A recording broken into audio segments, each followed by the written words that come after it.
Hello दोस्तों, मेरे YouTube channel पर आप सभी लोगों का स्वागत है। दोस्तों, मैं आज क्लास 10th का पार्ट नंबर 2 पढ़ाने जा रहा हूं, जिसमें मैं रासायनिक परिवर्तन हेडिंग डलवा कर छोड़ दिया था। तो दोस्तों, आप लोग यहां से कंटिन्यू हो जाइए, ठीक है ना, क्योंकि यहां पे मैं एक एक सवाल नियम वाइज सब कुछ बताऊंगा इसमें, ठीक है ना दोस्तों। चलिए आइए हम आगे बढ़ते हैं। इसमें केमिकल चेंज यानी रासायनिक परिवर्तन, तो इसका होता है CHEMICAL, केमिकल चेंज। क्या होता है रासायनिक परिवर्तन, ठीक है ना। हमने ये भी बताया था कि रासायनिक परिवर्तन जो होता है वह जो अपनी पूर्व अवस्था में कभी भी वापस नहीं आता है, रासायनिक परिवर्तन आता है। चलिए इसके बारे में हम परिभाषा लिखते हैं, ठीक है ना। तो देखिए, रासायनिक परिवर्तन वह परिवर्तन होता है जिसमें कोई नया पदार्थ बनता तो है लेकिन अपनी पूर्व अवस्था में नहीं आ पाता है, रासायनिक परिवर्तन कहलाता है। इसका एग्जाम्पल है दहन। एग्जाम्पल लिख लीजिएगा, दहन है, इसको इंग्लिश में कहते हैं कंब्यूशन।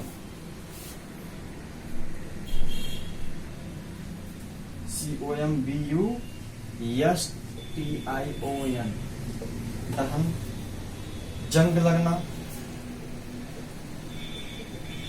जंग लगना, इसको कहते हैं रॉस्टिंग, RUSTING, ठीक है ना। उसके बाद है प्रतिस्थापन अभिक्रियाएं।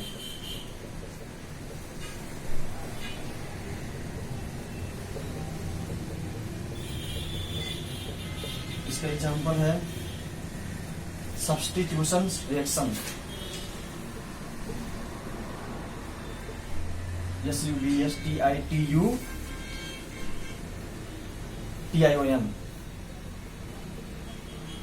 रिएक्शन, ठीक है ना दोस्तों। आप खुद जानिए कि जब दहन जलने की प्रक्रिया या किसी वस्तु को जलाते हैं तो वो क्या होता है, दहन प्रक्रिया कहलाती है। तो आप किसी वस्तु को जब जलाते हैं, जो वो राख बन जाता है, तो क्या वो अपनी पूर्व अवस्था में आ जाता है? बिल्कुल नहीं आ पाता है। आप किसी प्लास्टिक को ही जला दीजिए, जब वो काले कलर का हो जाता है तो क्या वो प्लास्टिक जो है अपनी पूर्व अवस्था में आ पाएगा? बिल्कुल नहीं आ पाएगा। जैसे कि गोबर के कंडे, आप उसको भी जलाइए तो उसको क्या होगा, वो अपने पूर्व अवस्था में आएगा? नहीं आएगा। तो वो ये सब क्या है? ये सब रासायनिक परिवर्तन है। जंग परिवर्तन क्या? जंग लगना, जंग लगना किसी लोहे पर आर्द्रता और नमी के कारण जब किसी वस्तु पर लोहे पर लाल पपड़ी जम जाती है, उसको हम कहते हैं जंग लगना। तो जंग जब लग जाता है लोहे पर, तो लोहे का ऊपरी सतह क्षय होने लगता है, यानी नुकसान होने लगता है। तो जब नुकसान होने लगता है तो क्या वो फिर से अपनी वापस अवस्था में पाएगा? बिल्कुल नहीं आ पाएगा। इस प्रक्रिया को हम क्या कहते हैं? रासायनिक परिवर्तन, प्रतिस्थापन अभिक्रिया। अब इसका डेफिनेशन जो है अभी आगे हम बताएंगे इसमें कि कैसे क्या होगा इसमें, ठीक है ना दोस्तों।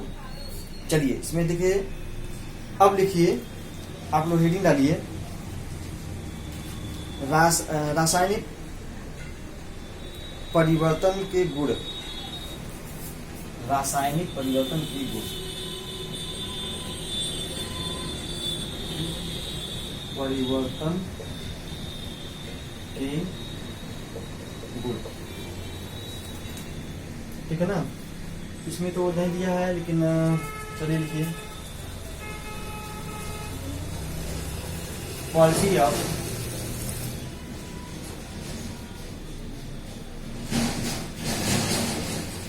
Of chemical change.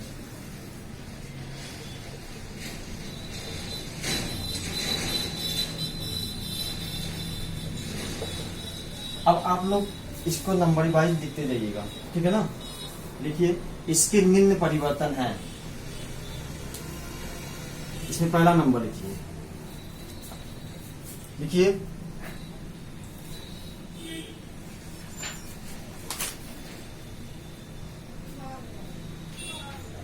इसमें नया पदार्थ बनता तो है लेकिन अपनी पूर्व अवस्था में वापस नहीं आता है।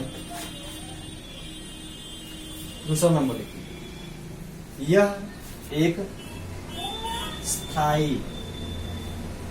स्थायी परिवर्तन है।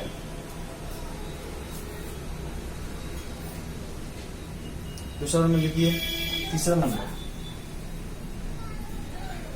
नंबर लिखिए, इसमें रासायनिक बंध टूट जाते हैं जबकि उत्पाद में रासायनिक बंध बनते हैं। अगला नंबर लिखिए, रासायनिक परिवर्तन में, चौथा नंबर, रासायनिक परिवर्तन में नया परमाणु नहीं बनता है। नया परमाणु नहीं बनता है। पांचवा नंबर लिखिए,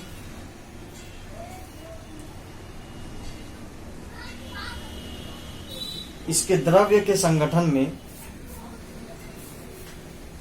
परिवर्तन होता है। अभी मैंने, आप लोग छठवां नंबर लिख सकते हैं, जो मैंने इसका एग्जाम्पल लिखवाया है, ठीक है ना, ये वाला दहन, जंग लगना, प्रतिस्थापन अभिक्रिया है, ठीक है ना, ये सब इसके क्या है, उदाहरण है। ठीक है दोस्तों, अब आइए भौतिक परिवर्तन, हेडिंग डालिए।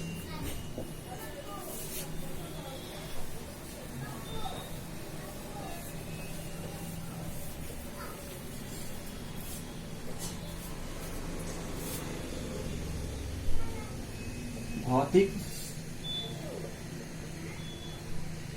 परिवर्तन के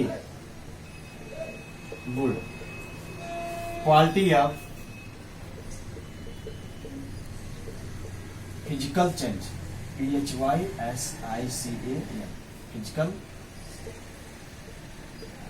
चेंज। देखिए, भौतिक परिवर्तन के निम्न गुण होते हैं। नंबर 1, इस परिवर्तन में आकृति, रंग, रूप तथा आकार आदि में परिवर्तन होता है।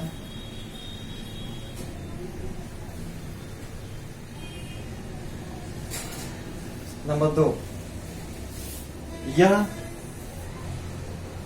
उत्क्रमणीय परिवर्तन है। यह उत्क्रमणीय परिवर्तन है।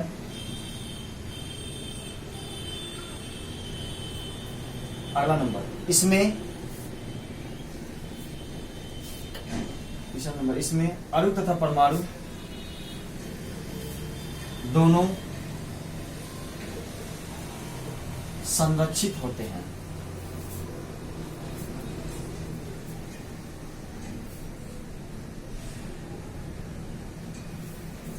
अगला नंबर लिख लीजिएगा, चौथा नंबर, जो इसका मैंने परिभाषा लिखवाया है एग्जाम्पल का, ठीक है ना, यहाँ पे एग्जाम्पल जो भी लिखाए थे हम, उसको लिख दीजिएगा कि ये भौतिक परिवर्तन है। जो लोग पिछला वीडियो नहीं देखे हैं तो हम उन लोगों से यही कहेंगे कि पिछला वीडियो देख लीजिए, ठीक है ना। अगर नहीं है तो उदाहरण देख लीजिए क्या करना है। जैसे कि हो गया गलन, वाष्पन हो गया, हिमन, द्रवण, संगनन, ऊर्ध्वपातन आदि भौतिक परिवर्तन के गुण हैं, उदाहरण है, ठीक है ना। और कुछ नहीं, ठीक है दोस्तों। अब देखिए, मैं आप लोगों को कुछ सिंबल बताना चाहता हूं।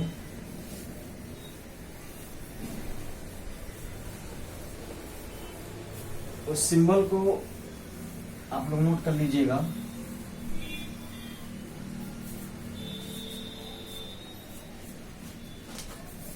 रासायनिक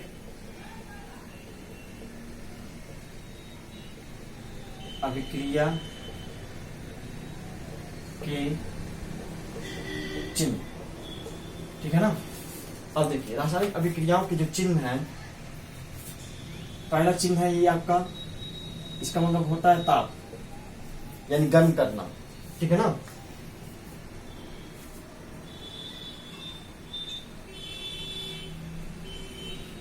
अभी केवल ये कहेगा, इसका मतलब होता है अनुत्क्रमणीय,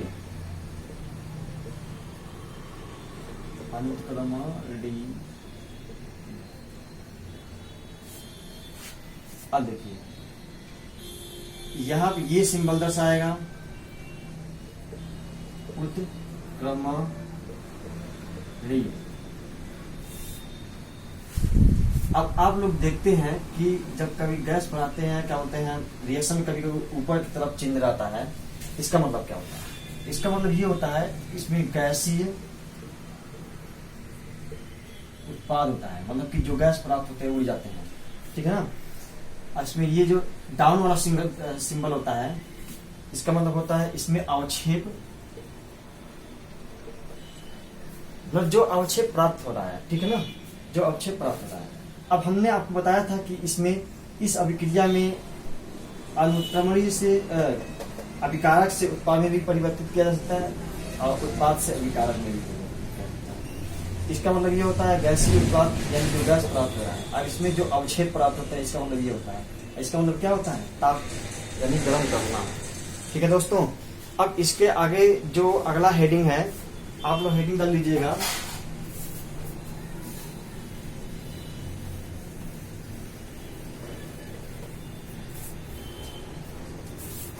रासायनिक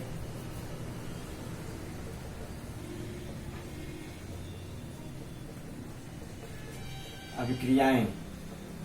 इसको इंग्लिश में कहते हैं केमिकल रिएक्शन।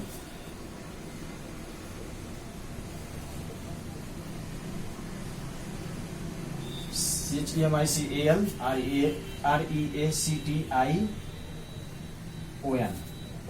रासायनिक अभिक्रिया। देखिए दोस्तों, रासायनिक अभिक्रियाएं अलग चीज होती हैं और रासायनिक समीकरण अलग चीज होता है।